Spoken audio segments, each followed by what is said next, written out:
gente. Se você quiser conduzir, fica à vontade. Tá bom. Bom, gente, para mim primeira coisa abrir agradecendo a oportunidade, né, ao Cicusp. Acho que é extremamente importante a gente incentivar desde a graduação essa seriedade na pesquisa. Meu nome é Paula, sou professora de língua espanhola no curso de letras, e eu também tenho uma orientanda que está participando do Cicusp, então também estou acompanhando bastante de perto esse processo de desenvolvimento da pesquisa. Recentemente houve a entrega do relatório parcial, sei das dificuldades que é pesquisar, né, nesse momento de pandemia, né, sem acesso à biblioteca, sem acesso, às vezes, a um ambiente de privacidade, né, e também acompanho ativamente aí a vida dos meus alunos também, né, de língua espanhola, e as dificuldades, né, para a pesquisa. Bom, acho que a gente poderia começar, não sei qual seria a ordem também, fiquei com essa dúvida, porque alguém gostaria de começar? A Tânia gostaria de falar alguma coisa também? Eu também só quero agradecer a oportunidade de participar como avaliadora. Já participei do SICS, né, porque na Unesp é SIC. Eu fiz todo o meu caminho acadêmico na Unesp, até o primeiro pós-doc. Sou da área de estudos literários. A minha primeira vida, né, eu falo. Depois eu fiz um pós-doc na USP e agora eu estou fazendo um segundo doutorado, que é nos estudos de tradução. Já faz um tempo já que eu trabalho com tradução e tal.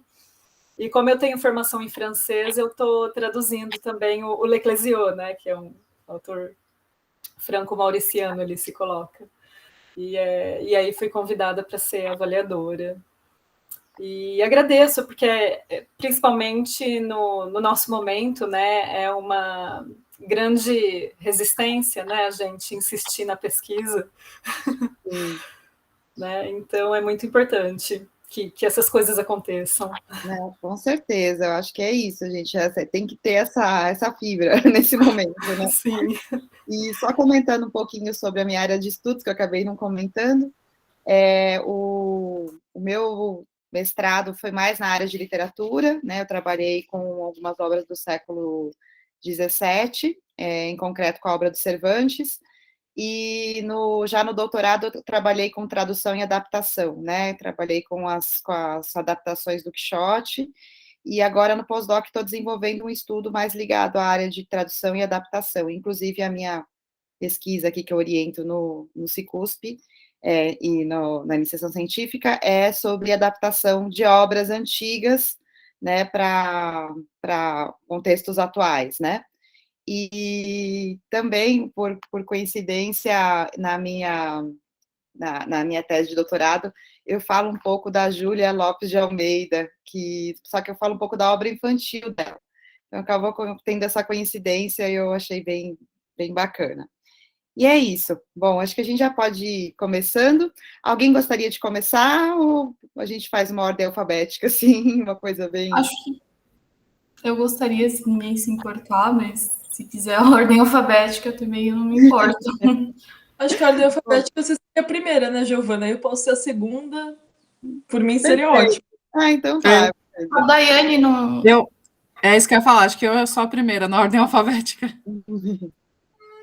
Bom, então acho que a gente poderia começar a Giovana, depois a Daiane, e aí a gente volta para a ordem alfabética. O que vocês acham? Pode ser. Tudo bem.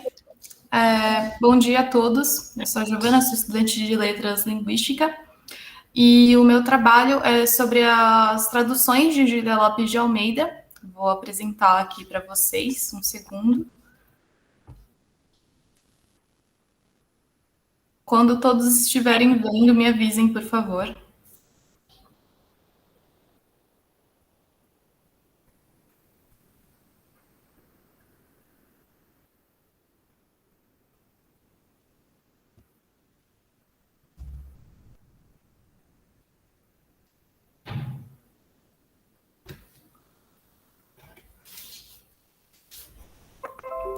Tá todo mundo conseguindo ver? Sim, sim. Sim, tudo certo. Bom, Então, essa é a minha pesquisa, as traduções de Júlia Lopes de Almeida, orientada pela professora doutora Luciana Carvalho Fonseca. A Júlia Lopes de Almeida, ela foi escritora de uma vasta obra que inclui contos, romances, peças de teatro, além dela ter sido colaboradora em inúmeros periódicos do século XIX, aqui no Brasil.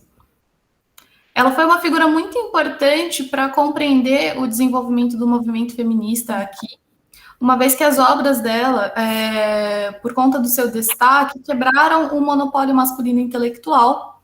E, além disso, nas obras dela, em geral, havia uma preocupação em trazer o universo feminino à tona, denunciando, inclusive, a necessidade de instrução, de educação às mulheres para além daqueles de ordem doméstica e familiar. Alguns artigos e teses afirmam que a Júlia Lopes de Almeida era também tradutora, mas nenhum deles afirma isso fala sobre isso com profundidade. E isso faz com que haja uma lacuna em relação a essa face da Júlia.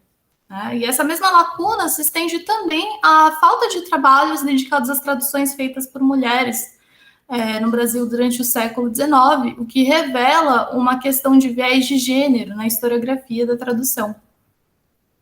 Então, os objetivos desse trabalho se resumem a suprir essa lacuna através do levantamento das traduções por meio das hemerotecas e também de estabelecer uma biografia da autora por meio desses levantamentos. Com relação à metodologia, foram utilizadas duas fontes primárias, né? A primeira de jornais do século XIX, encontrados em acervos digitais, e em artigos científicos, teses, livros e ensaios acadêmicos sobre a Júlia Lopes de Almeida. Essas fontes, elas foram todas catalogadas em uma planilha eletrônica e as transcrições foram feitas manualmente por meio do aplicativo Pen to Print. Posteriormente, elas foram armazenadas em uma nuvem e, com relação às notícias encontradas na Gallica, que é a Biblioteca Nacional Francesa, fizemos duas traduções do francês para o português, né, eu e a minha orientadora. Aqui a gente tem um exemplo de navegabilidade, né, na Hemeroteca Nacional, onde a gente consegue fazer um recorte temporal, digitar a palavra-chave, e isso nos dá acesso a inúmeros periódicos a serem selecionados. Aqui a gente tem o exemplo, né, do aplicativo de transcrição que eu utilizei, onde você pega a imagem, e por conta de alguns erros ortográficos que esse aplicativo traz, a gente não descartou a transcrição manual.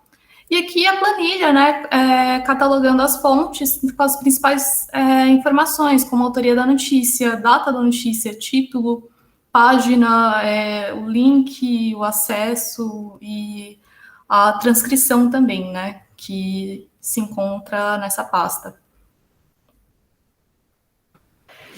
O corpus que eu formei levantou 82 notícias, a maioria delas continham críticas às obras de Júlia, haviam também notícias internacionais, artigos autorais e anúncios de publicações e peças teatrais, o que era muito comum naquela época, e os demais se resumiam à vida pessoal dela.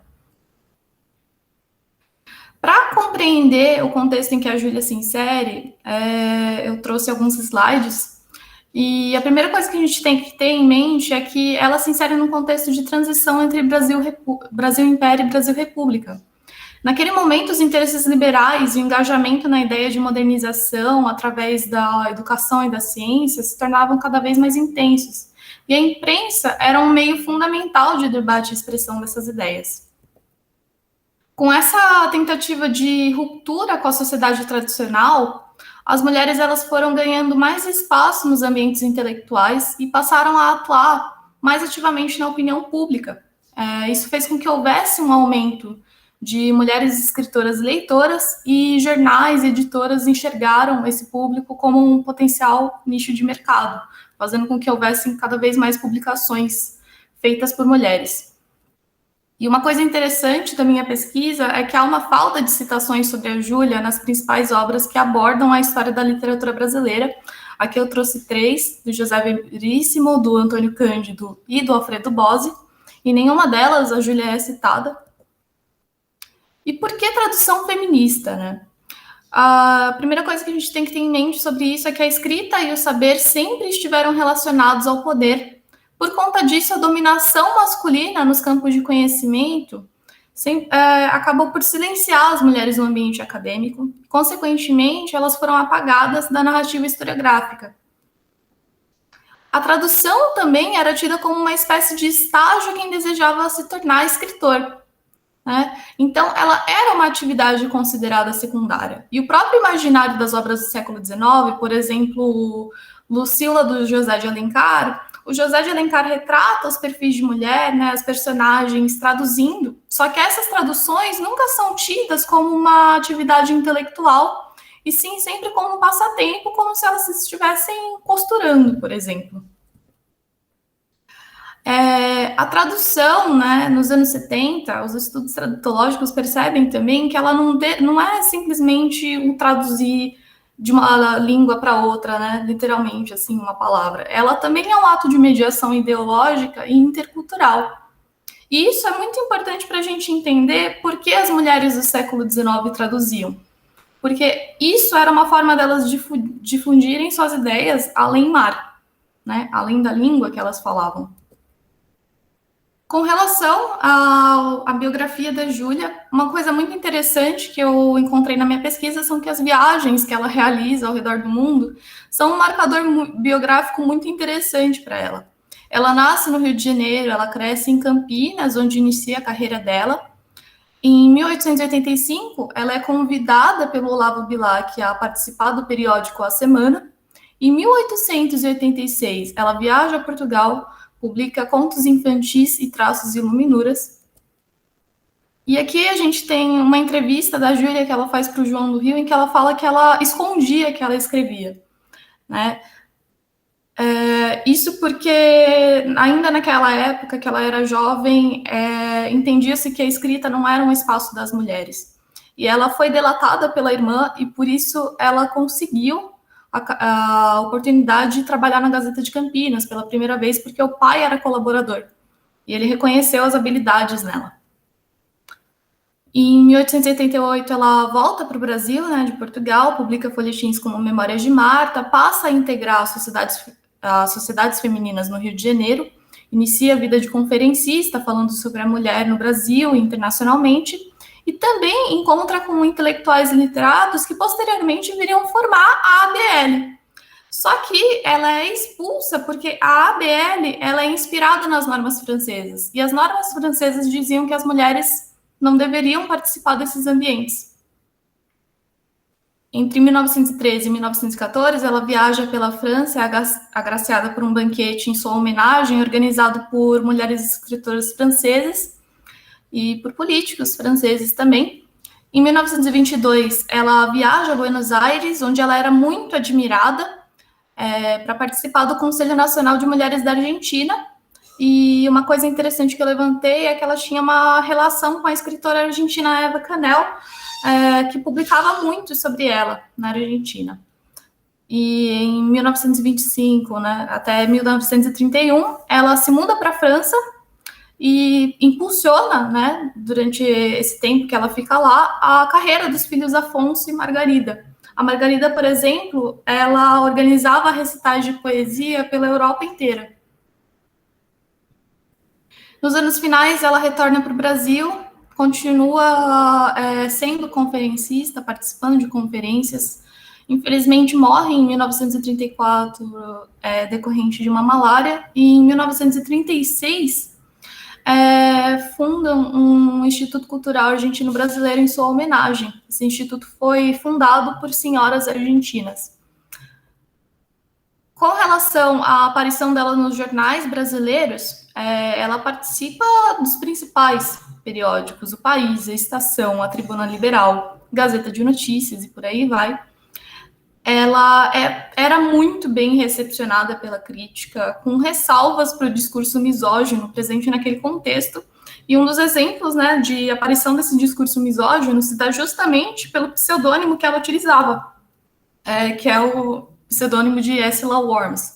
Ela usava esse pseudônimo para falar sobre assuntos que naquela época não eram tidos como assuntos de mulher. Nos jornais estrangeiros, a pesquisa mostrou que ela apareceu no The Paris Times, Le Figaro, Le Temps, e nas notícias que eu encontrei, a Júlia era considerada a primeira mulher brasileira das letras, e também fazem comparações dela com a George Sand, também escritora muito importante naquela época. Com relação às traduções, o contexto historiográfico, né, dificulta muito o resgate, né, dessas traduções do século XIX feitas por mulheres.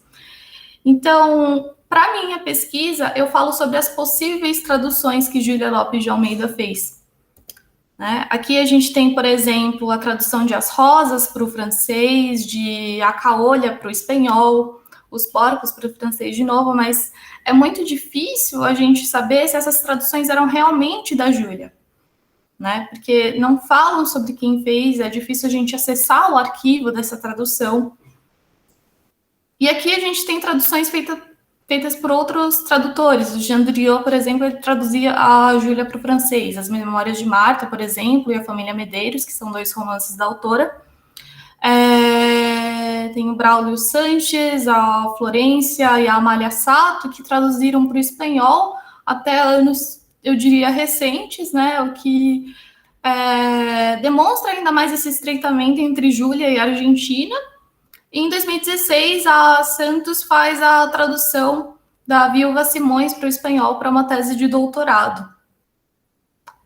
Então, a partir da minha pesquisa, houve um aprofundamento das noções sobre a situação da mulher do século XIX e também a percepção de que a narrativa masculina permanece muito dominante na historiografia, o que fez com que resultasse no esquecimento da Júlia Lopes de Almeida. Então, aqui eu reforço a importância do reexame crítico da historiografia geral, da literatura e da tradução, porque a Júlia, ela não era uma narrativa secundária, pelo contrário, ela era uma narrativa central. Essas são algumas das referências. E muito obrigada a todos que assistiram.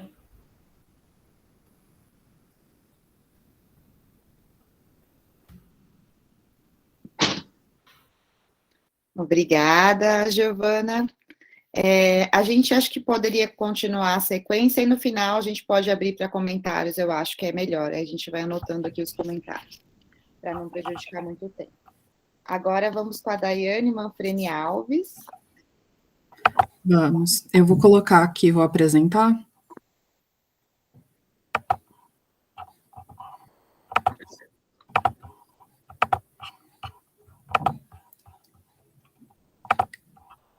Estão vendo?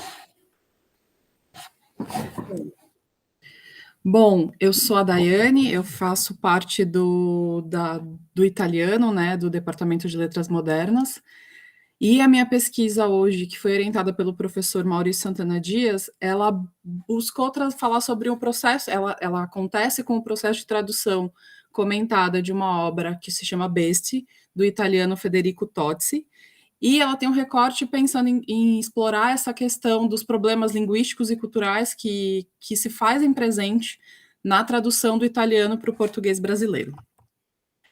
O objetivo principal é trazer essa obra, trazer essa obra traduzir essa obra, comentar ela, apresentar esses pontos de dificuldade, tanto linguísticos quanto de interpretação, né, por ser uma questão, ser uma obra bastante profunda em uma questão filosófica. Em termos de tradução, de uma questão linguística, né, a Itália tem uma forte presença dialetal, então isso acaba interferindo bastante no processo, e também é um autor pouco conhecido no Brasil, né, com pouquíssimas obras traduzidas, e o objetivo também é ampliar esse conhecimento do autor dentro do Brasil, e revisitar alguns estudos críticos sobre a obra do autor. O processo dessa tradução, começou com uma leitura da obra, né, estudos teóricos de tradução, uma pesquisa bibliográfica tanto do autor quanto da obra se fizeram extremamente necessários aqui, até para ter uma tradução completa e comentada da obra em específico, e por fim aconteceu a tradução da obra. E aí eu trago agora um pouco dos resultados que essa tradução e que essas pesquisas trouxeram para o meu projeto. Primeiro, falando um pouquinho do Tozzi, né? Como eu falei, ele não é muito conhecido no Brasil. Na verdade, até na própria Itália, ele acabou tendo um reconhecimento tardio. Ele nasce em Siena, em janeiro de 1883, e ele morre em Roma, em março de 1920.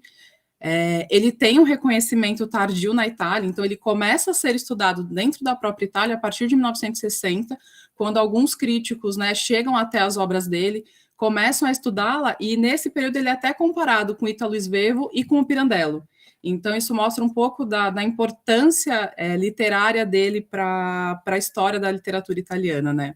O Tozzi, ele teve uma vida muito voltada ao campo, ele teve uma infância super difícil, ele foi, né, pressionado pela família até para trabalhar muito cedo, e isso leva ele, em 1907, a sair de Siena e ir para a ferrovia entre Pontedera e Firenze, e lá ele tem uma construção de um diário que acaba se tornando um livro depois, que se chama Ricordi di un giovane impegnato, que é um dos poucos livros dele traduzido para o português, inclusive traduzido pelo Maurício, né, que é o professor que orienta esse projeto.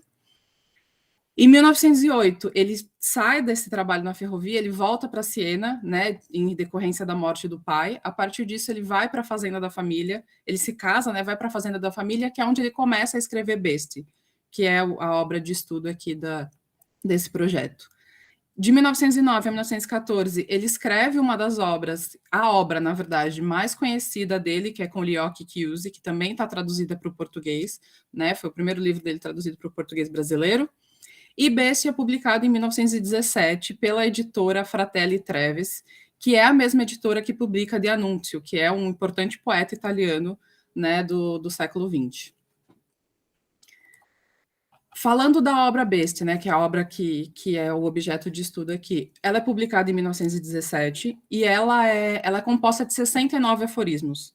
Então, são textos super curtinhos, né, alguns um pouquinho maiores, outros menores,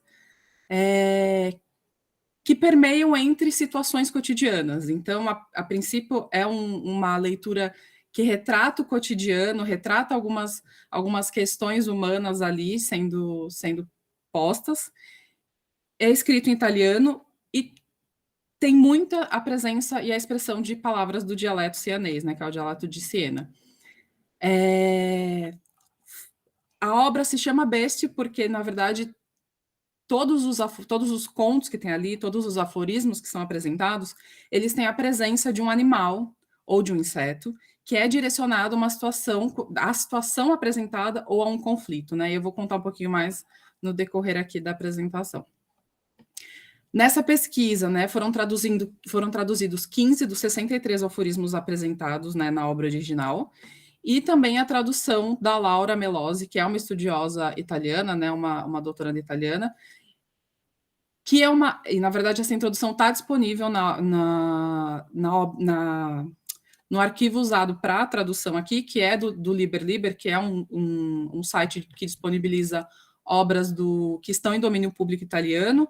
Então, é pegar um pouco, né, como eu falei lá atrás, é pegar um pouco dessa parte crítica do autor e trazer também junto para essa tradução aqui. Sobre a obra Beste, né, como eu falei, os animais que estão ali, né, a obra se chama Beste por conta dos animais que estão dentro dessa obra, e eles estão usados aqui para expressar ou vida, ou morte, ou uma tormenta humana. Então, ele traz, dentro da obra toda, uma questão sobre a fragilidade do homem, né? A fragilidade humana e a animalidade humana também. Então, a presença de cada animal ali, ela tem uma relação direta com o personagem central da narrativa, né? E ele faz essa ligação entre homem e animal. Aqui, por exemplo, eu trouxe a cotovia, que inclusive é uma dos grandes impasses quando a gente fala da tradução, porque são animais que não necessariamente estão no nosso dia a dia, eles precisam até de uma certa explicação ali. E a obra hoje ela é ligada, na verdade, por esse animal. A cotovia ela é o animal que dá início, que aparece no primeiro aforismo, e é o animal que termina a obra. Então, o último aforismo que a gente encontra no livro, ele está relacionado à cotovia também. E a cotovia na obra, ela representa a alma humana. Então, é todo esse significado do animal ali, o porquê ele está ali, né? A obra também tem uma questão de forma. Então, o De Benedetti, que é um escritor, é um crítico literário italiano, enfim, é um teórico da literatura italiano, ele traz aqui 3 formas de você encontrar ou categorizar os animais que são encontrados nessa obra. A primeira forma que ele traz é o animal que ele chama de emblemático, né? Essa aparição, ela é uma imagem analógica da situação, então ela aparece principalmente em situações de descrição da cidade. O Tozzi traz Siena como uma cidade importante dentro da obra, e aí seja essa cidade amada ou odiada, então ele tem essa contraposição ali, né? E esse animal emblemático, ele também aparece como idealização da mulher amada. O animal, nessa situação específica, né, nesse tipo de aparição, ele simboliza o impossível, né? O impossível daquilo que a condição humana não consegue alcançar. A segunda forma de aparição dos animais aqui na obra, ela tem uma função dramática. Então, ela intervém na trama de alguma maneira, né? Seja numa aparição, num fluxo, numa interrupção.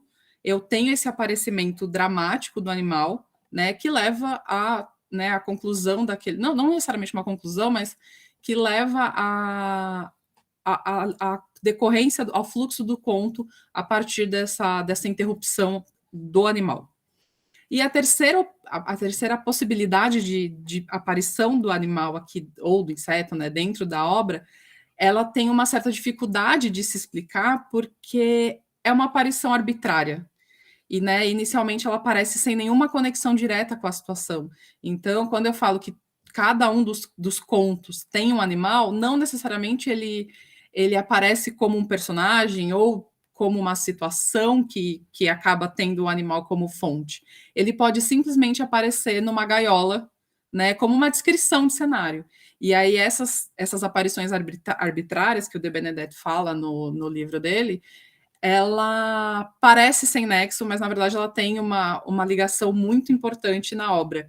E essa também é uma das questões, né, que acaba trazendo uma complexidade para a obra. Eu trouxe o exemplo aqui do melro, que é um pássaro, que ele é bastante comum em ambientes urbanos, ele tem uma adaptação fácil urbana em algumas cidades, né, algumas regiões do mundo. E ele aparece, de fato, numa gaiola, em um determinado, né, em um desses contos, ele aparece numa gaiola simplesmente como uma descrição de cenário. Mas, na verdade, esse animal, na cultura italiana, ele está associado à ingenuidade, só que é uma ingenuidade tão a fundo que ele chega a beirar ao que eles chamam de estupidez. Então, é aquela ingenuidade extrema. E aí, é a conexão que parece muito, né, muito solta ali, mas na verdade tem uma conexão muito, muito importante com o personagem central daquele aforismo, daquela situação cotidiana que está sendo narrada, e por isso tem essa complexidade, e houve essa necessidade de estudar tanto a obra quanto o autor, né, para entender até esse fluxo e fazer uma tradução muito, muito mais próxima e muito e mais legível no português brasileiro, né? Nem sempre os animais fazem sentido na nossa cultura, no nosso entendimento, nem sempre a gente vai entender 100% aquilo. Então, precisou-se ter essa tradução comentada até para ter esse tipo de explicação. E aí eu trouxe aqui também outros impasses que foram, né, encontrados em meio a esse processo de tradução. Primeiro aqui, só reforçando a questão dialética na Itália. A Itália, a Península Itálica, ela foi unificada em meados do século XIX. Então, a gente tem aqui uma Itália, né, a Itália, como a gente conhece, super recente, e antes disso, cada região da Itália tinha o seu dialeto. O italiano, como a gente conhece hoje, ele nasce de um dos dialetos, inclusive, é o dialeto toscano-fiorentino, a partir das obras de Dante Alighieri. E essa unificação, apesar de ter acontecido como uma língua também única, os dialetos ainda são importantes e ainda, né, tem essa presença forte dentro da Itália. E na obra tem isso também, né? Principalmente um escritor do começo do século XX, a gente tem o sienês, né, muito forte. Então, eu tenho, por exemplo, palavras ali que são específicas daquele dialeto, né? Eu tenho aqui o pinto, que é uma palavra específica também, né, para algumas referências desse dialeto. Eu tenho outras expressões que acontecem ali no todo que enriquecem e tornam a tradução bastante complexa aqui no todo.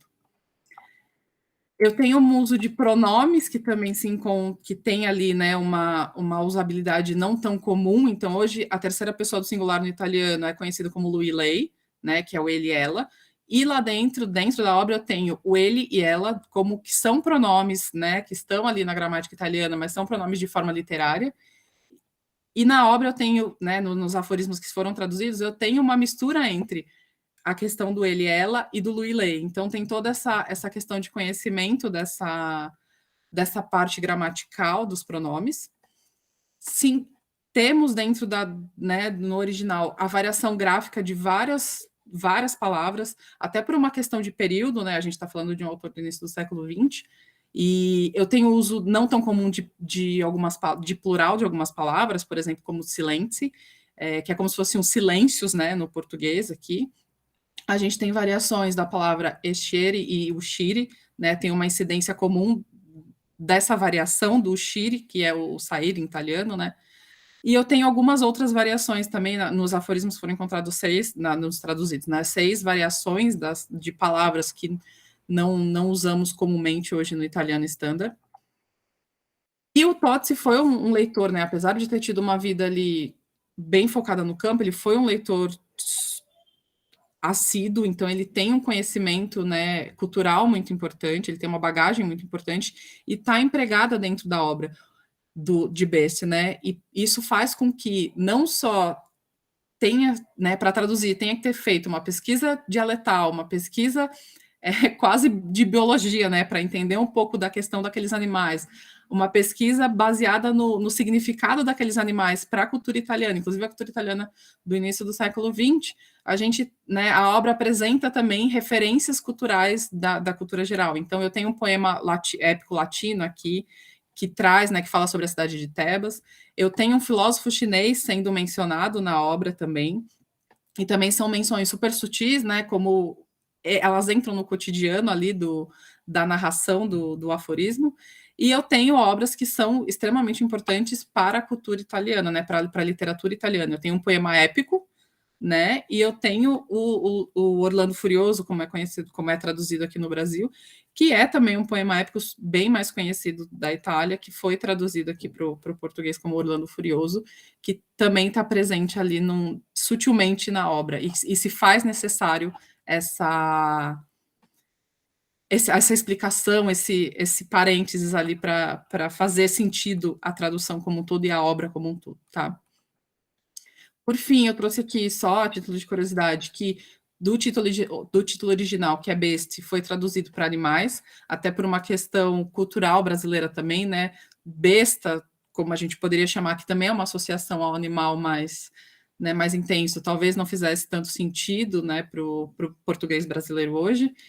E o último aforismo, que está no livro, que, como eu comentei, traz a cotovia representando a alma humana aqui, né, que reforço, ele começa no primeiro aforismo e ele finaliza os aforismos com a cotovia de novo aqui também, tá?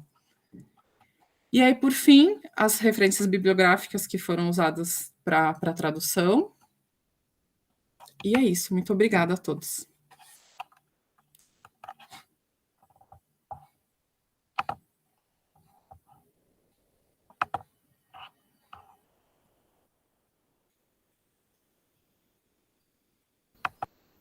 Paula, eu acho que o seu microfone está mutado. Agora já, enfim. Obrigada, Daiane, pela sua apresentação.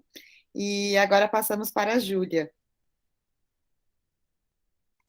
Oi, gente, bom dia, tudo bem? Bom, meu nome é Júlia, eu sou estudante de filosofia da universidade e hoje vou falar um pouco da pesquisa que eu acabei de concluir na Letras, sob orientação da professora Cláudia Pino. O título da pesquisa é O Corpo Textual entre Barthes e Nietzsche, e o objetivo da coisa foi rastrear a influência de Nietzsche sobre Barthes. Nietzsche foi um filósofo alemão e Barthes foi um escritor francês, aliás, que nasceu em 1915 e morreu em 1980, então o auge assim, dele, se a gente pode chamar assim, foi lá pelos anos 60, 70, que foi um período bem polêmico na França, né, maio de 68, então faz parte aí desses escritores que a gente chama de pós-estruturalistas. E, bom, então o objetivo da pesquisa foi, na verdade, foi rastrear a influência de Nietzsche sobre Barthes, especialmente no que diz respeito ao corpo do texto, que é o que eu vou tentar explicar aqui para vocês. E além de como a tradução de uma obra de Barthes chamada O Prazer do Texto foi imprescindível para isso. Essa pesquisa começou no Departamento de Filosofia da Universidade de São Paulo, mas ela foi migrada para o Departamento de Letras. E o motivo, em suma, foram os enredamentos que se apresentam para alguém que pretende estudar um autor conhecido por um texto chamado A Morte do Autor, que aos olhos do corpo docente do Departamento de Filosofia não parecia viável a abordagem científica de um autor cujos escritos apontam justamente para a impossibilidade de tal abordagem científica, né? E mais que isso, Roland Barthes, ele não é um filósofo. E aí, tal afirmação, escutada tantas vezes naqueles corredores, não é, contudo, alguma coisa de nova. Nela apenas se cristaliza a visão que as elites intelectuais das humanidades costumam ter acerca da obra bartesiana, que é desconfiança. E aí, em vez de abrir mão de pesquisar o pensamento desse não-autor, fez esclarecedor o comentário de uma de suas alunas, a professora Leila Perroni Moisés, que hoje é professora emérita de literatura francesa da universidade, que na ocasião fazia fala no relançamento dos 3 contos do Flaubert, e ela disse que Barthes não era um filósofo, e chamava assim, na verdade, seria pequenador. Então, de um lado, a gente tem um autor que não merece o estatuto de filósofo, e de outro, um escritor que é profícuo demais para se prestar a tal título. E bem, pelo menos em alguma coisa os dois lados concordam. Roland Barthes ele não é um filósofo. Porém, eis aqui mais um embaraço, né? Autor de A Morte do Autor, o próprio morreu às vésperas da redação de seu romance, O Itanova, de modo que nem filósofo nem romancista restaria para a gente o título de crítico para atribuir a Barthes. No entanto, é necessário que a gente se interrogue sobre a equidade de tal título para entendermos até que ponto isso não seria antes um subterfúgio para aliviar o desconforto perante um autor inclassificável. E aí, nesse sentido, essa acusação seria justa, pois apesar de sua fase crítica fazer parte de seu percurso intelectual, ela não define, longe disso. E não define porque, além da sua fase crítica ser parte integrante, não integral do seu projeto, e de Barthes sempre escapar dessas classificações prontas, o que a gente tem nos seus escritos dos anos 70 em diante é uma nova fase, em que a semiologia com a qual ele vinha construindo o seu percurso crítico ela não é esquecida, mas de certa forma ela é superada, pois, sendo parte essencial da vida do autor, ela é revolvida em seu pensamento ganhando novos ares, de acordo com o que pede a nova forma de escrever. E aí eu cito Barthes, a tradução que eu fiz para a iniciação científica junto com a minha orientadora. Cada vez que tento analisar um texto que me deu prazer, não é minha subjetividade que encontro, é meu indivíduo. O dado que faz com que meu corpo esteja separado dos outros corpos e que se apropria de seu sofrimento ou de seu prazer. É meu corpo de gozo que encontro. Então, bem, se cada vez que a gente tenta analisar um texto que deu prazer pra gente, é o nosso corpo de gozo que a gente encontra, a gente tem que se interrogar para tentar entender, na verdade, o que está acontecendo aí, né? E é assim que o Barthes adentra essa nova fase, a da escrita pessoal. E eu cito a Leila Perroni Moisés dizendo que ela é caracterizada pela aliança da inteligência crítica com a sensualidade verbal. E eis aí o objeto da nossa pesquisa, que é buscar compreender do que se trata essa escrita pessoal, bem como mostrar o papel fundamental dessa sensualidade verbal, de que a Leila Perroni Moisés fala, traçando, por assim dizer, uma genealogia da escrita bartesiana. E bem, de fato, não é o que se faz ao abordar um texto a modo estrutural, que ainda está em voga nos estudos filosóficos, especialmente no nosso departamento de filosofia. E, portanto, é mesmo verdade que o Barthes não é um bom autor para ser estudado no departamento de filosofia. Mas alguém ainda poderia perguntar se não bastaria que a gente mudasse a abordagem da coisa, né? Mantendo o objeto de estudo e tratar o texto bartesiano como qualquer outro em que a gente aplica a leitura estrutural. E aí a verdade é que isso seria de bartesiano no pior sentido da coisa, porque isso seria fazer com o texto de Barthes aquilo que ele mesmo, no próprio texto dele, diz que não é possível a gente fazer. E ao longo dessa pesquisa, a gente mostrou alguns motivos pelos quais tal abordagem não é possível, segundo o próprio Barthes, mas é evidente que isso se aplica à nossa própria abordagem ao seu respeito, né? Em suma, a gente tem que ser bartesiano para ler o Barthes. Caso contrário, o texto já com tantas questões a ser tratado em análise é ainda menos passível de ser objeto de uma pesquisa científica, que afinal é o que a gente pretende. E então, é desse modo que a gente realizou nossa pesquisa, tomando com base as referências citadas por Barthes e rastreando suas influências, e assim buscando entender como ele leu outros autores, os pontos de encontro e divergência de suas obras. e foi investigada a virada do pensamento escrita de Barthes nos anos 1970 a partir do prazer do texto, marco da fase em que o autor passa por uma crise, pois tendo se consolidado enquanto crítico, ele finalmente ia escrever o seu primeiro romance. Mas como eu já tinha dito, o Barthes morre antes disso, que aliás é um tema meio complicado para quem estuda o autor, porque a gente não sabe se ele morreu ou se ele se suicidou, talvez por conta dessa dita crise. Então, olhando por o percurso de um autor que escrevia muito sobre escrever, bem como sobre a sua própria vida de escritura, que a gente vai enquadrar tal crise, e tomando o prazer do texto como um ponto decisivo na vida de Barthes, em que o autor resolve o impasse que vinha tendo em sua vida intelectual por meio da afirmação do prazer, que é mais ou menos como ele redescobre a si mesmo e a sua escrita. Portanto, a gente tem nessa obra o seu ápice, pelo menos no que diz respeito à sensualidade verbal, que aliada à inteligência crítica, como diz a professora Leila, faz o prazer do texto um trabalho em que podemos ver Barthes se expressar em toda a sua potência, enquanto ele faz algo que não é crítica, mas também não é ainda literatura. E aí a gente vai buscar dar especial atenção a Nietzsche, que é amplamente citado ao longo do prazer do texto. E o nosso objetivo aqui é mostrar como o filósofo alemão teria servido de inspiração não apenas para o pensamento do Barthes, mas também para a exposição, né, para a forma como ele escreve a coisa. Isso é, o modo como ele escreveu a sua não teoria do texto.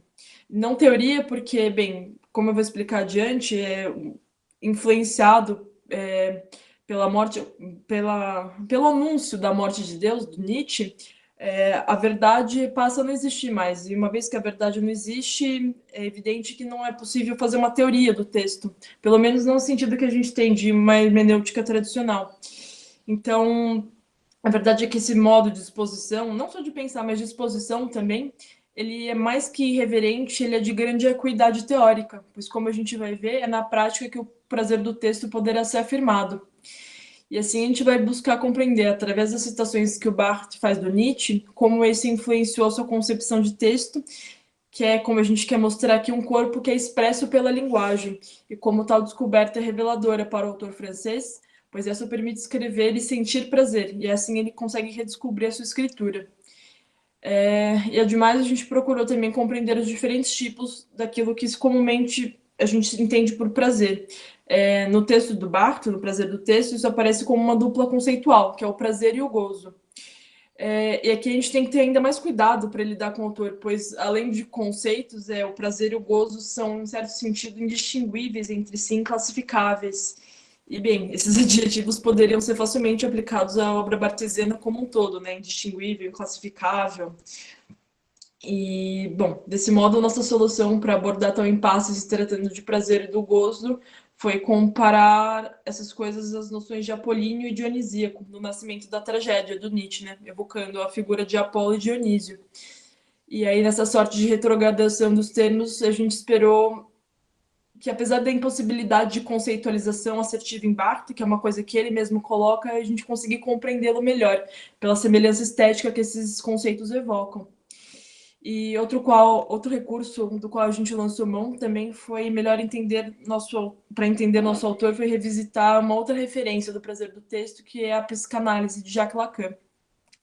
Assim também a gente conseguiu, através dessas análises de prazer e gozo, aproximar os dois autores para tentar entender um pouco melhor de onde que vem esse prazer e o gozo do Barthes, ou, em certo sentido, pelo menos coisas que o influenciaram, né?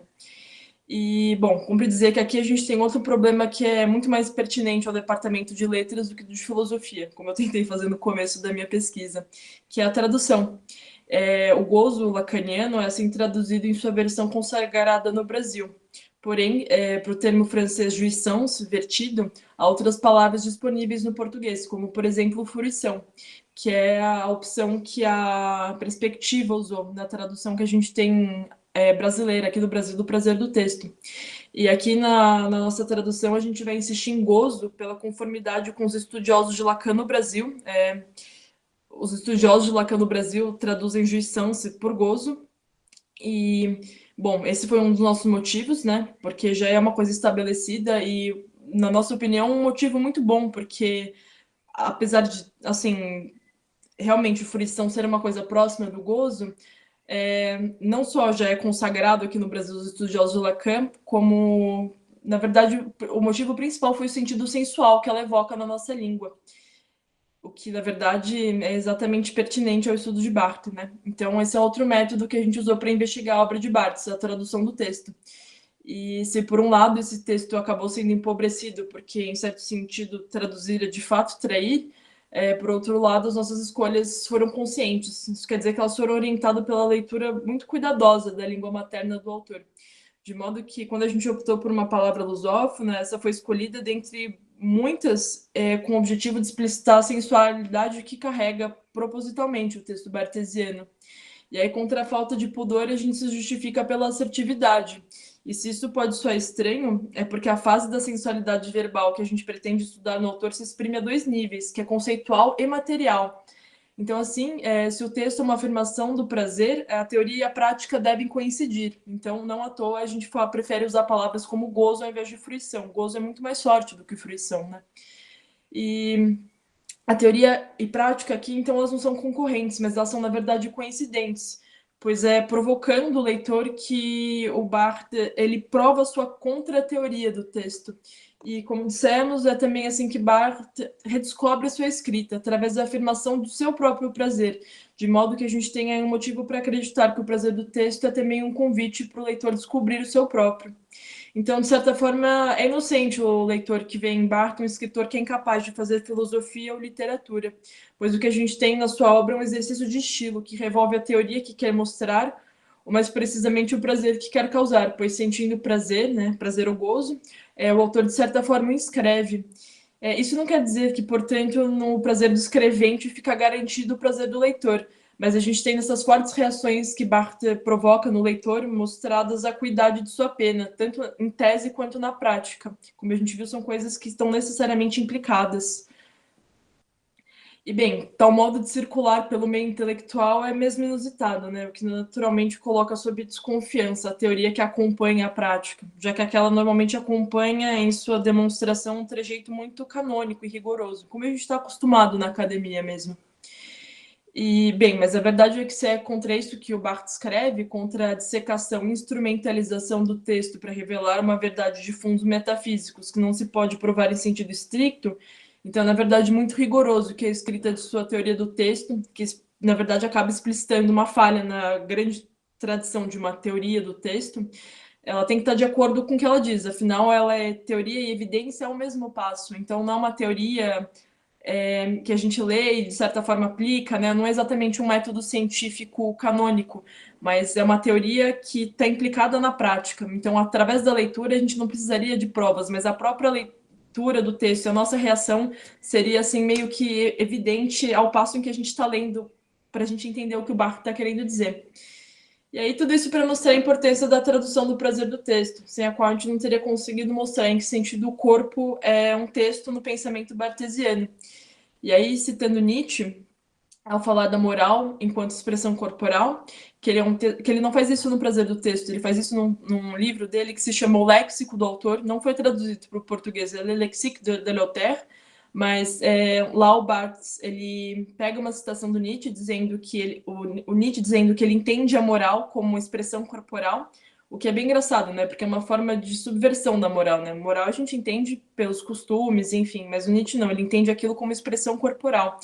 E aí o Barthes vai dizer que, inspirado no Nietzsche, ele entende a moral como pensamento do corpo em estado de linguagem. Então a evidência é clara, né? Um entendendo como a moral como expressão corporal, o que já é um pouco esquisito, e o outro dizendo que entende o pensamento do corpo em estado de linguagem, um citando o outro, então a coisa meio que é evidente mesmo. Então a gente vê as consequências disso. E uma delas é que se a moralidade passa a ser o corpo que se transformou em linguagem, a gente tem no texto barthesiano o transporte do prazer corporal, de modo que a catacrese corpo do texto ela acaba ganhando novos ares, pois a materialidade de corpo, no sentido corriqueiro em que a gente emprega essa figura de linguagem, passa a ser literal em dois sentidos. Um é que é um corpo expresso por letras, mas também é que é um corpo ele mesmo. Então a gente sente prazer por meio do nosso corpo, assim como a gente sente prazer por meio do texto. Então, eu cito Barthes também agora no Prazer do Texto, a tradução que a gente fez para IC. O texto tem uma forma humana, é uma figura, um anagrama do corpo? Sim, mas do nosso corpo erótico. Termino a citação. Então, nesse sentido, a gente pode dizer que o Barthes, sobre a influência da moral nietzschiana, encontra na escrita, através da metáfora e na afirmação do prazer da linguagem, a solução para o seu texto, superando assim aquela crise da qual a gente falava. Então, se o sujeito anuncia a morte de Deus e da verdade, é apenas para que ele possa afirmar a si mesmo e o seu desejo em toda a sua potência, para que a velha e pudica moral abra alas para a nova moralidade da expressão corporal, e para que o sujeito seja finalmente liberto para fazer arte, vivendo assim plenamente essa vida, e não a vivendo de acordo com as virtudes que poderiam nos levar a uma outra vida, que é, na verdade, Nietzsche, confrontando toda uma tradição que, enfim, de cristianismo e até mesmo de platonismo, de viver uma vida pensando em uma próxima vida. Então, na verdade, dizem que não foi Nietzsche que matou Deus, dizem que, na verdade, foi Nietzsche que anunciou, dizem que o filósofo que matou Deus foi Kant, com as críticas da razão, mas quando Nietzsche, na verdade, anuncia a morte de Deus, de certa forma, da verdade, dessa impossibilidade de assertividade no pensamento, é realmente para que a gente possa afirmar a nós mesmos, o sujeito afirmando a si mesmo, e não mais um Deus, uma vida para além da nossa. Então, isso, na verdade, seria uma forma de libertação, que é, em certo sentido, muito parecido com o que o Barthes quer fazer com o texto, que é, na verdade, libertar o texto desse significado transcendental, desse fazer científico, né? Então, em suma, o texto ele não é mais escrito visando essa verdade, porque, primeiro, o texto não teria a capacidade de expor isso, porque esse é o veículo do que se quer dizer, o que não implica necessariamente na compreensão do leitor, né? A gente que trabalha com letras sabe muito bem que o que a gente escreve nem sempre é o que é entendido. E dois, porque essa verdade sequer existe, pelo menos no pensamento do Barthes apropriado do Nietzsche. Então, combatendo as ilusões de toda uma tradição hermenêutica, o Barthes, inspirado no Nietzsche, escreve sobre a única coisa que ele pode afirmar, que é o seu prazer. E assim é evidente que forma e conteúdo tem que coincidir. Então, é desse modo que é lícito falar em uma precisão da sensualidade na linguagem barthesiana. Que, dado o fim da verdade, é preciso que as palavras dancem apaixonadamente, porque se o corpo é um texto, é através do movimento e da sensualidade de suas palavras que o autor pode se expressar genuinamente. Então, a gente tem a aproximação entre as noções de prazer e apolíneo e gozo e dionisíaco. O que elucida o que Barthes quer dizer acerca desse prazer geral. Então, a gente tem na figura de Apolo, tanto quanto na figura de Dionísio, formas de arte, mas que são, em certo sentido, opostas, né? Porque, sendo a arte apolínea da ordem, da justa medida, do prazer e do princípio de individuação, se ela se aproxima do prazer bartesiano, que ele é cômodo, confortável e faz parte da cultura estabelecida. Enquanto a arte dionisíaca, que é da desmedida, do êxtase, da dissolução do eu, se aproxima do gozo bartesiano, que é instável, é altamente dramático, que se aproxima assim da dança, pela qual o sujeito se expressa através do seu corpo. Então, a gente tem nas palavras dançantes de Barthes a dramatização que serve de pedra de toque, de certa forma, a sua não teoria do texto, pois é o corpo textual que permite, por meio do prazer do texto, a dissolução das barreiras impostas pela abordagem científica e apolínea da hermenêutica tradicional, em decadência após o fim da verdade. Então, é curioso a gente notar que o dionisíaco bartesiano ele deriva de uma crise de linguagem, pois, como a gente estava dizendo, tem grande acuidade nessas metáforas bartesianas e no seu modo instável de escrever.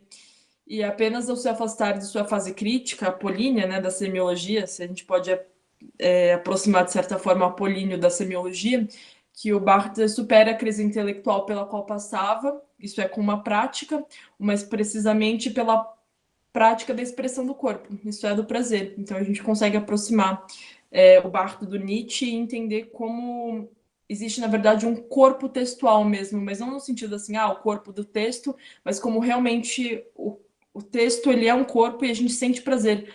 O nosso prazer através do corpo, estando no mundo com o corpo, ninguém nunca existiu sem corpo, mas como a gente também sente prazer através do texto. E é isso. Obrigada, gente. Obrigada, Júlia. Agora a gente vai passar para a Luísa. Penúltima apresentação. Tá bom, só um minuto. Pronto, foi, né? Então, oi, pessoal, bom dia. Eu sou a Luísa, eu sou da Letras, faço português e inglês, e minha pesquisa está inserida no projeto PUB, que é das tradutoras brasileiras do século XIX, que é orientado e coordenado pela professora Luciana Carvalho Fonseca, que também é do DLM. E dentro desse projeto, a minha pesquisa, ela se insere sobre as peças traduzidas por Maria Vellucci. Então, em linhas gerais, o objetivo da pesquisa é suprir a lacuna de trabalhos dedicados a mulheres da tradução, que, como diz Reis e Fonseca, tem uma dissonância entre o número de mulheres tradutoras no século XIX e as pesquisas sobre elas. E tanto que num dos artigos bases para a minha pesquisa, que foi escrito pelos mesmos escritores, eles comentam que tem o Rich Lad Encyclopedia, que eles falam que não existiam, que não fazem menções sobre mulheres tradutoras no século XIX, sendo que há mais de 58 tradutoras, e inclusive a Maria Vellucci, que é o objeto de estudo da minha pesquisa.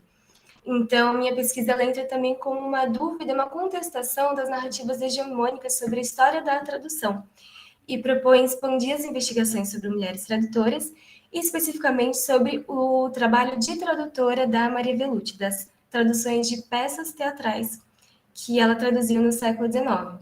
Então, a ideia é compilar essas peças teatrais para confirmar a autoria da Maria Vellucci, poder estudar a recepção das peças nos periódicos da época, porque só foram 2 traduções publicadas da Maria Vellucci, as outras se perderam. Então, através dos periódicos, confirmar as traduções de Maria Vellucci e poder pesquisar sobre o projeto de tradução que ela fez. Então, analisando a partir desses dados compilados. Então, enfim, quem que foi a Maria Vellucci? Ela foi uma mulher portuguesa que nasceu em 1827, bem jovem, veio para o Brasil, começou atuando como bailarina, mas ao longo da sua vida ela também foi dramaturga, atriz, tradutora, não está no slide, mas ela também foi empresária, porque ela foi uma das pessoas que ajudou a inaugurar o Teatro Ginásio Dramático, que foi muito importante para o século XIX na área do teatro. Ele fica lá no Rio de Janeiro, ficava no Rio de Janeiro, e foi a companhia dramática que colocou o realismo em cena no Brasil no século XIX. Ela também foi uma das primeiras tradutoras de teatro no Brasil, traduziu pelo menos 45 peças, e a maioria do francês, que era a língua de maior prestígio da época, mas ela também traduziu do italiano. E para pesquisar as peças da Maria Vellucci, eu articulei as teorias de estudo da tradução, historiografia da tradução, história das mulheres e história por meio dos periódicos. E a historiografia da tradução ela tem um viés mais feminista, porque visa recuperar as traduções feitas por mulheres, pela Maria Vellucci, e identificar e evidenciar suas ideologias e estratégias de tradução, que deixam transparecer sua consciência crítica. Então, percebendo que no meio dos obstáculos que a mulher tinha que enfrentar no século XIX, devido ao contexto patriarcal, também perceber que houveram possibilidades e que teve um exercício de escolha nas traduções. Então, não colocar a Maria Vellucci como uma tradutora copista, que transpôs textos do francês e do italiano para o português somente, mas que tiveram escolhas feitas durante a tradução e que foram utilizados recursos tradutológicos para ela poder emergir na sociedade, colocar discursos em pautas e fazer escolhas. Então, portanto, fazer política, porque ela estava fazendo escolhas sobre seus textos, sobre o que traduzir, o que não traduzir. E para fazer esse estudo, né, e para articular essas teorias, eu fiz a busca por fontes primárias, que foi feita pela Hemeroteca Digital da Biblioteca Nacional, que fica no Rio de Janeiro, mas eu fiz tudo online. Então, entrando no site da Hemeroteca, eu procurava por periódicos do século XIX, a fim de achar notícias que confirmassem a autoria de Vellucci e toda a recepção. Então, eu procurava por termos como Maria Vellucci, ou os títulos das peças, Teatro Ginásio Dramático, peça traduzida, e assim eu pude ir encontrando a autoria e a presença da Vellucci muito constante, inclusive, nos jornais da época. E tudo isso foi compilado e foi organizado numa planilha. Então, eu fiz uma planilha que eu coloquei o título da peça, termo de pesquisa, quando que eu encontrei a peça, quando que esse jornal foi publicado, a página do jornal, a sigla do jornal, o ano, a edição, a cidade de origem desse jornal, para poder organizar a minha pesquisa e também para, ao final, ter feito uma linha do tempo com as peças traduzidas pela Vellucci. E aí eu confirmei que foram, ao todo, 30 peças traduzidas por Maria Vellucci. Foi mais do que estava na lista original, porque no início da pesquisa eu tinha uma lista inicial com peças supostamente traduzidas por Vellucci. porque a Maria Vellucci, apesar de não ser tão estudada no mundo das letras, tiveram alguns pesquisadores que já começaram a estudar ela, como a Stark, Monteiro e a Fonseca. E eu estou continuando a pesquisa sobre Maria Vellucci, me focando mais nas peças dela. E enquanto eu estava na pesquisa, eu encontrei peças que ninguém tinha citado ainda. E estavam especialmente no Correio Mercantil, Correio da Tarde e Diário do Rio de Janeiro. E nessas pesquisas eu encontrei o local e a data da sua primeira encenação. Na análise dos dados, eu pude perceber que existiam 25 peças que foram traduzidas nos anos 50, que para mim é bastante peça sendo traduzida por uma década. Porque tem que lembrar que ela também era atriz, e ela também era bailarina, dançarina, e ao mesmo tempo estava traduzindo tudo isso. E outro aspecto recorrente nessas peças teatrais, nas peças que ela traduziu, é que a maioria são de temas burgueses, que falam sobre o casamento com um final feliz, casamento como escolha, defesa da família, como da família cristã e também da propriedade privada, né? Os temas burgueses que são mais característicos do teatro realista, que foi uma das peças mais traduzidas pela Maria Vellucci, e de repertório francês, que também eram peças e temas de prestígio para a época. E quero ressaltar novamente que as peças de realismo foram introduzidas especialmente pelo Teatro Ginásio Dramático, que foi o teatro que a Maria Vellucci atuou nos anos 50. Então, ela é uma grande responsável pelo realismo no teatro no Brasil do século XIX. Então, ela foi uma grande agente nesse sentido, mas ela é pouco citada na historiografia e na história da tradução do teatro em geral. E também teve muitas peças com o universo aristocrático, que não fazem muito parte do contexto brasileiro, nessa coisa de corte, mas por ser de prestígio, né, falar sobre teatro francês, tinha bastante na época. Outro aspecto recorrente das peças é que as peças que ela traduzia, ela atuava como protagonista. E eu trouxe como exemplo as primeiras proezas de Richelieu, que foi uma peça que ela traduziu. Teve muita crítica negativa sobre essa peça, pelos temas que falavam, e ela atuou como personagem principal, mas atuou como um personagem masculino, que tem uma certa ousadia também, ao meu ponto de vista. E a maioria das peças que ela traduzia, as protagonistas eram personagens femininos. Então, também é um aspecto que, para mim, é relevante, que mostra um pouco sobre o projeto de tradução da Maria Vellucci.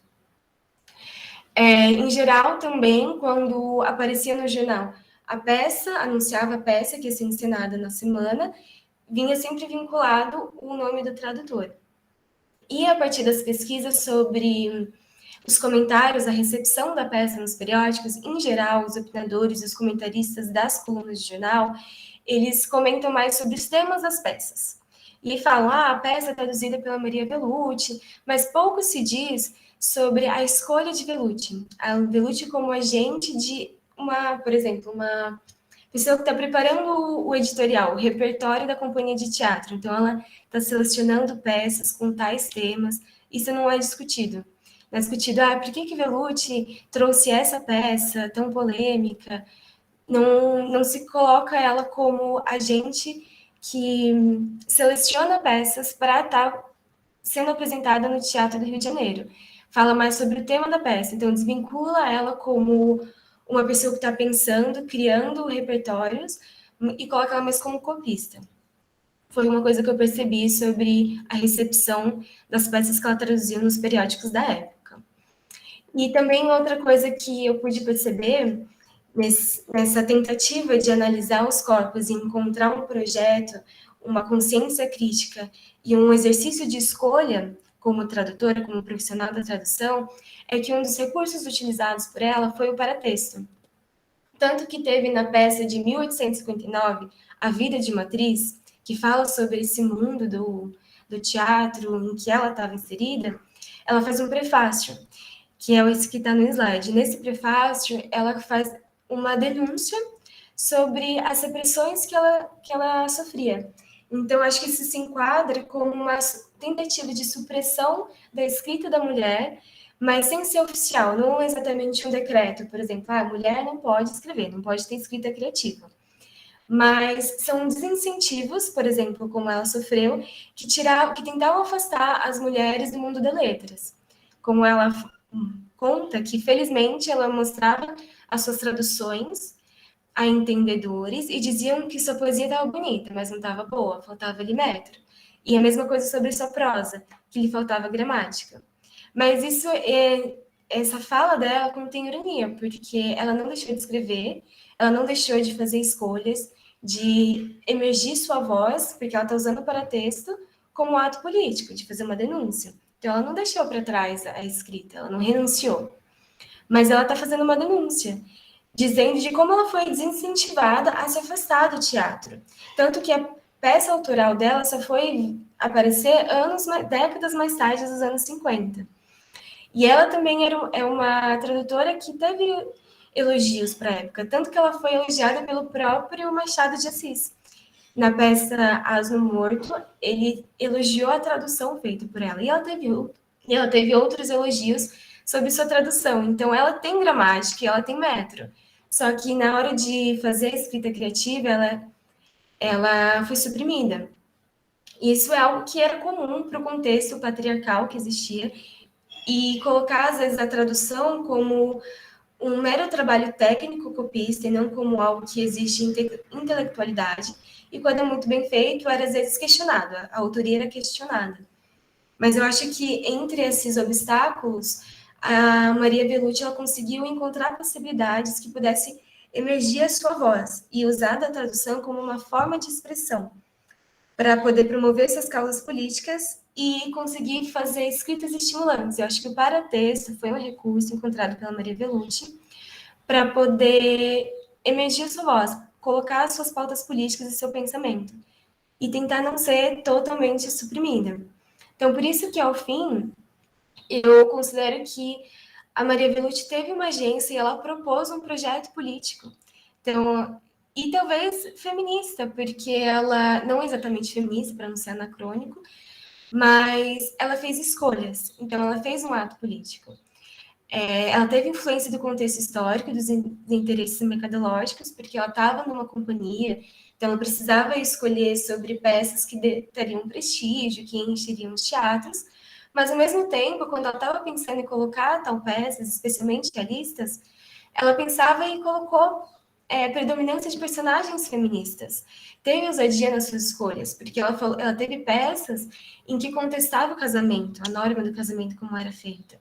Peças que contestavam, às vezes, a moral e os valores da época. Falava, por exemplo, de prostituição. Então, ela teve uma consciência crítica sobre o seu trabalho. E, ao fim, deu para perceber que ela teve um projeto de tradução, que teve ideologias, estratégias, escolhas e consciência sobre o que traduzir, quais temas evidenciar e quais recursos utilizar para poder dar sua voz. Então, ela não foi uma mera copista, que foi o que eu quis demonstrar ao longo do meu trabalho.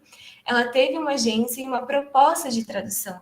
Ela pensou intelectualmente sobre as peças que ela iria traduzir para criar um repertório para o ginásio dramático, e através das peças que ela escolheu traduzir, impor a sua voz e seus pensamentos. E por isso que eu acho interessante pesquisar as mulheres. Porque quando eu estou pesquisando a Maria Bellucci, eu estou ampliando modelos sobre mulheres tradutoras. E como diz a Mary Del Priore, estudar as mulheres é fazê-las existir, viver e ser. E mais, fazer a história das mulheres brasileiras significa apresentar fatos pertinentes, ideias, perspectivas, não apenas para especialistas de várias ciências, como no nosso caso dos estudos da tradução ou do teatro, mas também para qualquer pessoa que reflita sobre o mundo contemporâneo ou procure nele interferir. Então, especialmente para nós mulheres, a gente também enfrenta ainda desafios e obstáculos para adentrar o mundo das letras ou qualquer outro mundo intelectual, porque a gente vive no mundo patriarcal, diferente do século XIX, mas ainda vive. Mas acho que, como a Maria Bellucci, a gente pode encontrar possibilidades de colocar a nossa voz. Talvez não seja o ideal, mas possibilidades mesmo assim.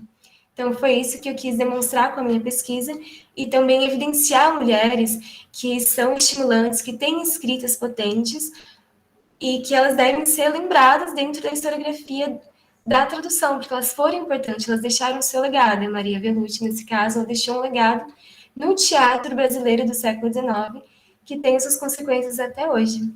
Então, foi essa a minha pesquisa e agradeço a atenção de vocês. Muito obrigada, Luísa. E passamos agora finalmente ao Mauro. Bom dia. Eu vou compartilhar aqui. Bom dia.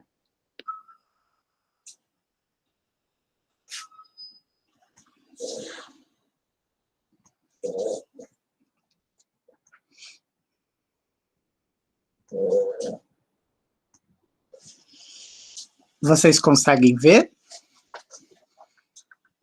Sim. Muito bom dia. Eu queria primeiramente agradecer a presença da professora Paula Renata e da professora Tânia Amara. É uma honra poder falar aqui um pouco sobre a minha iniciação científica. Bom, meu nome é Mauro Guzdedeca, eu fiz a minha iniciação científica sob a orientação da professora doutora Madalena Nowinska, da área de alemão do Departamento de Letras Modernas. O objeto da minha iniciação científica foi o texto de Bürgerpflicht der Frau, pode ser traduzido como Dever da Mulher como Cidadã, ou Dever Cívico da Mulher, da autora alemã Lili Braun. Na minha iniciação científica, eu fiz a tradução integral desse texto, acompanhada de um estudo introdutório, de notas e comentários biográficos, históricos e linguísticos. Na minha tradução, eu adoto para montar minha estratégia de tradução, eu adotei uma abordagem funcionalista, muito apoiada no modelo de análise textual de uma teórica alemã da tradução chamada Christiane North. Eu dividi a minha apresentação em duas partes bem curtas. Eu vou contextualizar muito brevemente a autora, que é ainda relativamente pouco estudada, e depois vou oferecer um panorama bem geral sobre o texto que eu traduzi, sem adentrar questões específicas de tradução. Bom, começando sobre a autora. Ela é mais conhecida como Lili Braun, mas o nome de nascimento dela é esse bem grandão que está aí entre parênteses no slide. Braun é o sobrenome que ela adquiriu... Mauro, dá licença um pouquinho. Claro. Você está mudando os slides? Estou mudando. Porque para a gente não está aparecendo, né? Então... Ixi. Como que faz? Coloque em modo apresentação. Isso. Vou colocar em modo apresentação, então. Peraí. Desculpa, viu, te interromper. Imagina. Deixa eu ver. Parar o compartilhamento. Aí eu vou voltar aqui e ver se eu apresentar agora. Janela.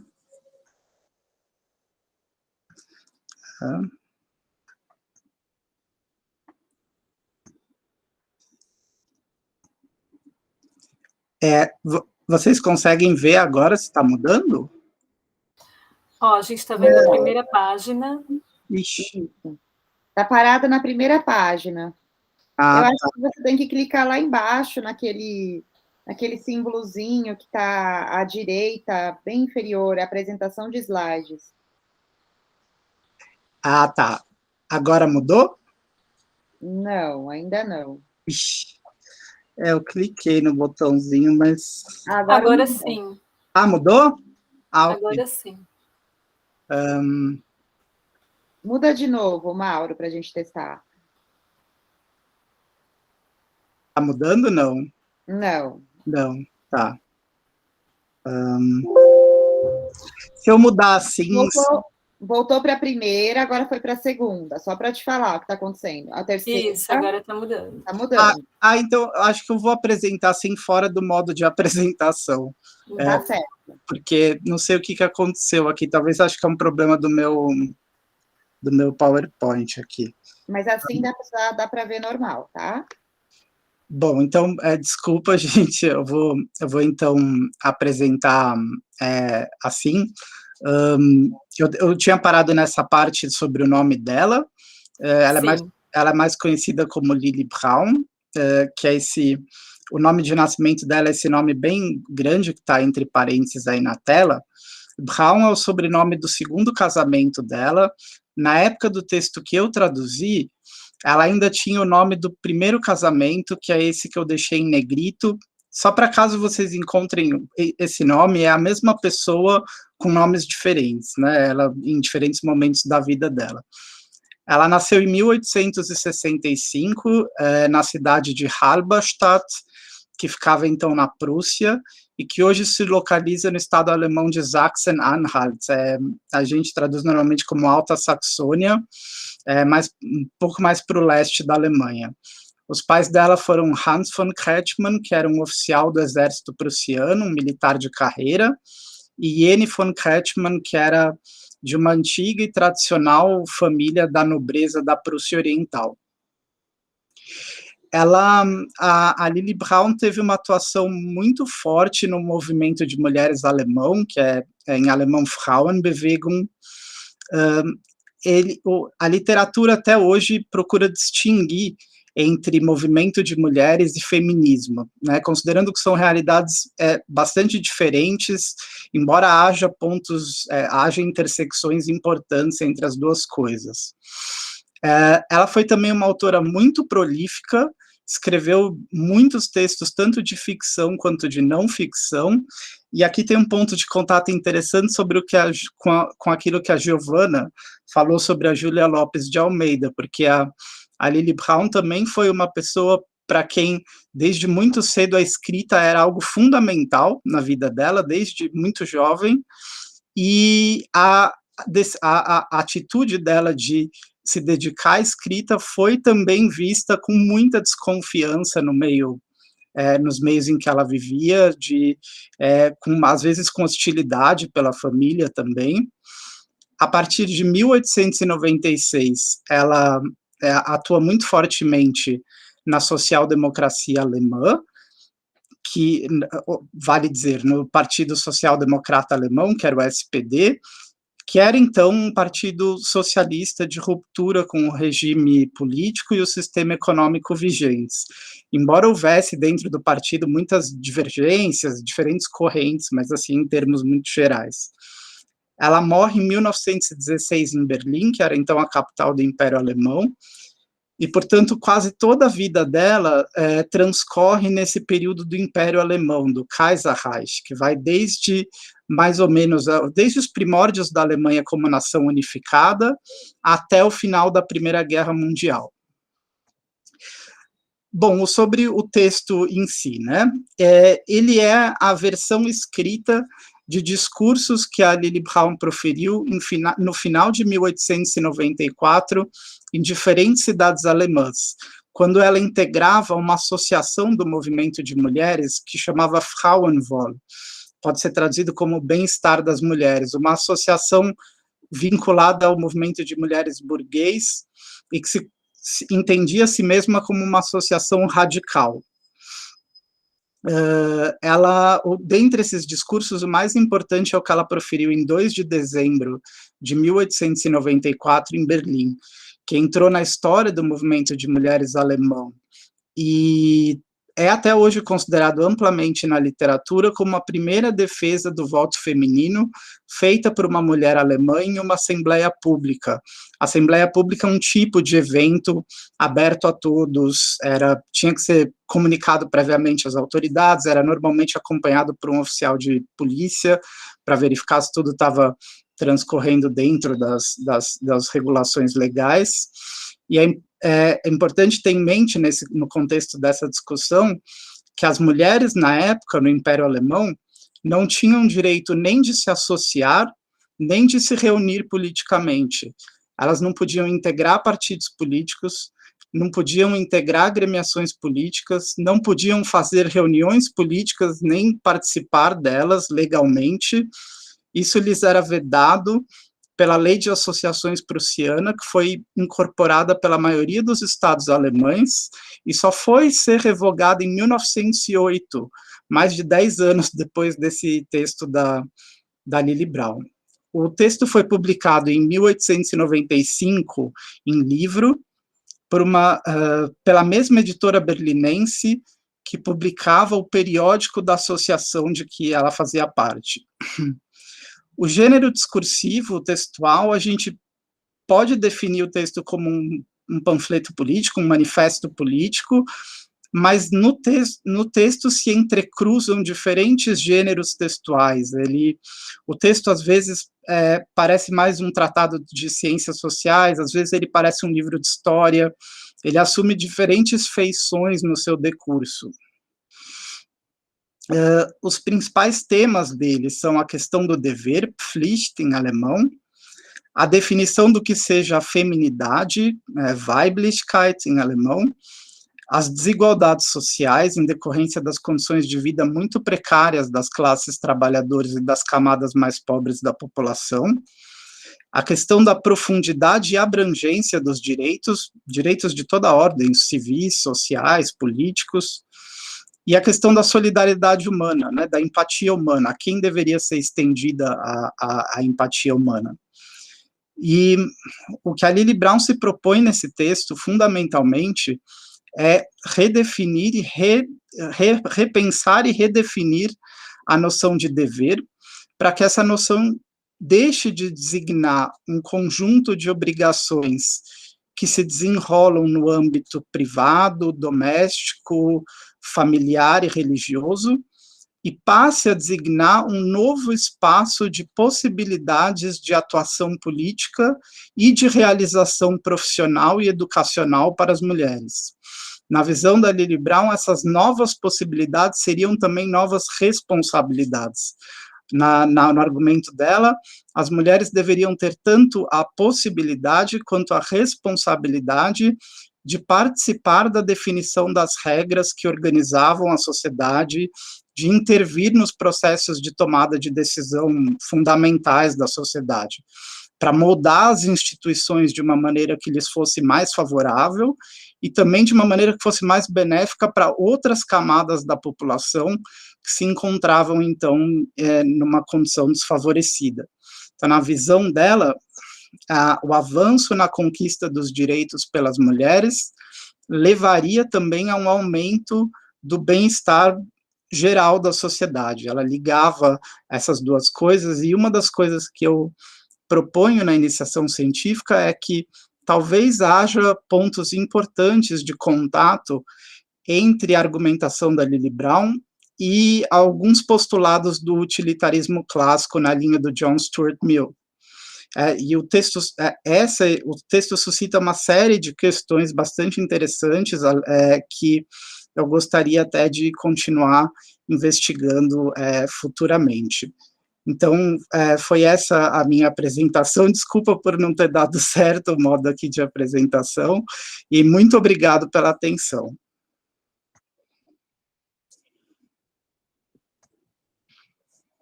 Obrigada, Mauro. Obrigada pela apresentação. A gente agora está com um problema de tempo. Eu tenho uma outra mesa agora, 10h30. A gente tem 4 minutinhos. E acho que a gente poderia fazer um comentário geral, né, Tânia? É uma pena. Sim, assim, acho que sim. Não vai dar para estender muito, assim. Para mim, assim, foi uma honra e foi um prazer também, né, usar aí o termo que a Júlia estava usando. Estar nesse momento ouvindo falar dessas mulheres do campo das letras, dessas tradutoras, dessas mulheres que enfrentaram, né, coisas que a gente hoje em dia enfrenta, mas de uma maneira muito mais... a gente tem muito mais recursos, né, e eu me coloco nessa situação como pesquisadora, como mãe, né, enfim, uma série de questões para poder permanecer na pesquisa, né, num lugar que parece que todo o tempo mostrando que não é o meu lugar, né, que o meu lugar é outro na sociedade, né. E como falo isso, toda a minha formação foi em escola e universidade pública, então ainda toda essa questão ela é bastante, para mim, assim, é uma luta, não é uma coisa tranquila. Mas o que elas enfrentaram realmente, assim, não tem comparação. E acho que foi muito feliz a escolha dos trabalhos que dialogam entre si, né? E o trabalho da Júlia é o único que é um pouco diferente, mas eu me senti bastante conectada com o seu trabalho, Júlia. Acho muito importante a gente conseguir encontrar um lugar para o Barth. Ele fica transitando e fica meio polêmico, e aí a gente às vezes acaba evitando trazer ele para uma abordagem literária, ou de crítica, ou filosófica, e eu acho que o lugar dele é exatamente esse que você tentou demonstrar. É muito difícil, né, você colocar, dessa forma como você colocou, chegar nessa, como que eu posso dizer, nessa segurança, né, para poder abordar a obra dele, fazer a migração, você literalmente migrou, né, de uma área para outra, né, então eu achei bastante interessante, e fiquei muito feliz com o diálogo, né, entre os trabalhos, né, eu acho que todos os trabalhos têm alguma coisa a ver com algum, né, e inclusive o seu também. Tânia, quer falar? Vou falar rapidinho também, né? Eu só vou reafirmar tudo que você falou. Foi um abraço você falar, né, da nossa condição de mulher, de mãe, e no lugar de pesquisa também, né?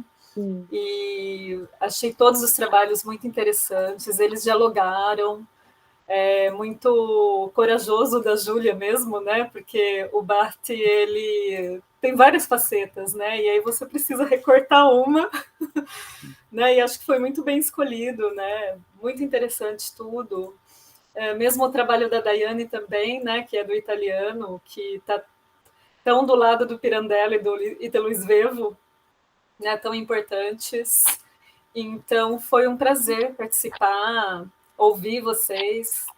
É sempre uma ampliação de conhecimento mesmo, né? A tradução acho que propicia isso, né? Tradução, adaptação, principalmente a gente que é dos estudos literários, né, Paula? Você é da literatura também. Quando você vai para o campo da tradução, você vê como que ele abrange né? Uma coisa tão assim mais completa, né? Não estou inferiorizando os estudos literários, né? Mas como você precisa mergulhar na questão da linguagem também, né? Amplia muito o nosso mundo. Nossa, amplia demais, e eu acho que é uma ferramenta poderosa de difusão de textos, né? A tradução Sim. E adaptação é uma ferramenta poderosa, democratiza em muitas situações, Isso. né? E como precisa ser defendida, né? Como precisa ser também colocado num lugar,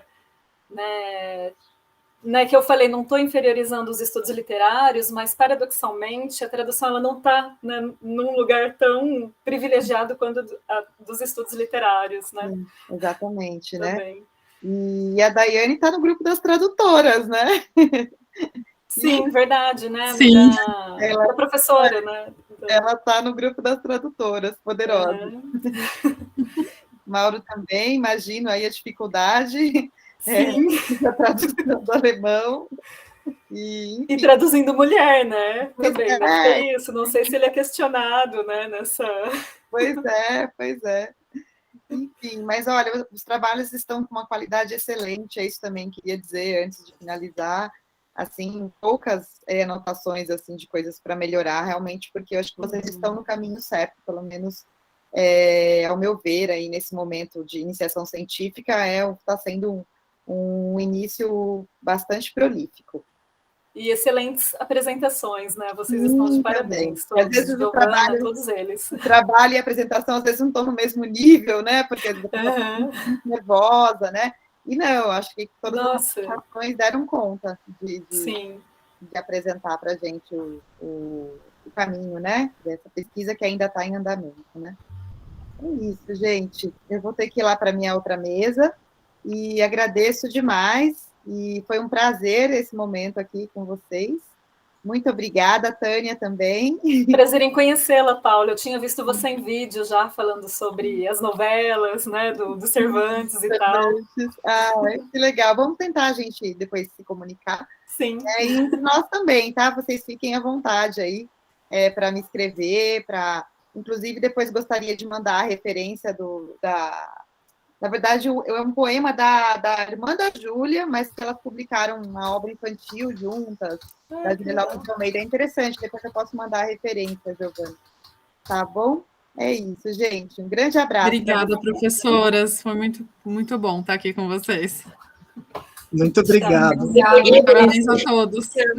Parabéns para todo mundo. Tenha um ótimo dia. Ótimo dia, gente. Tchau. Tchau.